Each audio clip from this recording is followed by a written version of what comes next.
টাঙ্গাইলের নাগরপুর চৌধুরী বাড়ি মন্দিরে চলছে শারদীয় দুর্গোৎসবের পূজা অর্চনা, উলুধ্বনি ও ঢাকের বাজনা। পূজারী ও দর্শনার্থীরা প্রতিমা দেখতে এবং পূজায় অংশ নিয়েছেন। বিজয়া দশমীতে আজ বিসর্জনের মধ্য দিয়ে বিদায় নেবেন দেবী দুর্গা।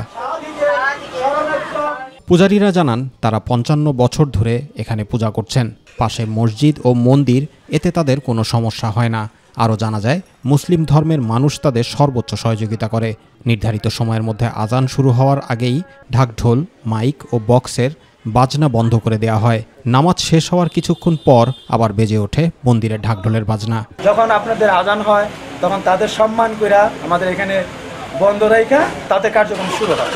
তাদের কার্যক্রম যখন শেষ হয় তখন হচ্ছে আবার আমাদের কার্যক্রম শুরু হয়। এখানে তাদের ধর্ম তারা করে, আমাদের ধর্ম আমরা করি। ৪৫ বছর ধরে হয়েছে, এর মধ্যে আজ পর্যন্ত কোনো একটি ঘটনা এখানে ঘটেনি। মুসল্লিরা জানান আজান ও নামাজের সময়সূচি তাদের কাছে দেয়া আছে।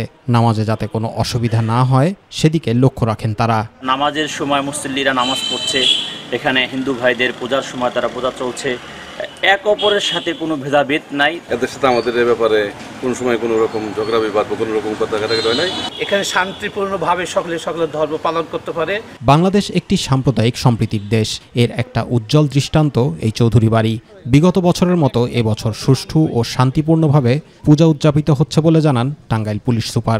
আমরা সবাই মিলেমিশে হিন্দু, বৌদ্ধ, খ্রিস্টান সকলেই এই উৎসবটিকে সার্বজনীন প্রাণের উৎসব হিসাবে যাতে সুন্দরভাবে প্রতিপালিত হতে পারে, এজন্য কিন্তু আমরা সবাই একটা লক্ষ্য এবং উদ্দেশ্য নিয়ে কাজ করছি।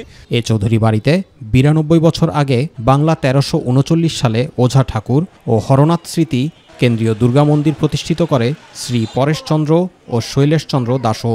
তারপর একই আঙিনায় নির্মাণ করা হয় নাগরপুর চৌধুরী বাড়ি কেন্দ্রীয় জামে মসজিদ।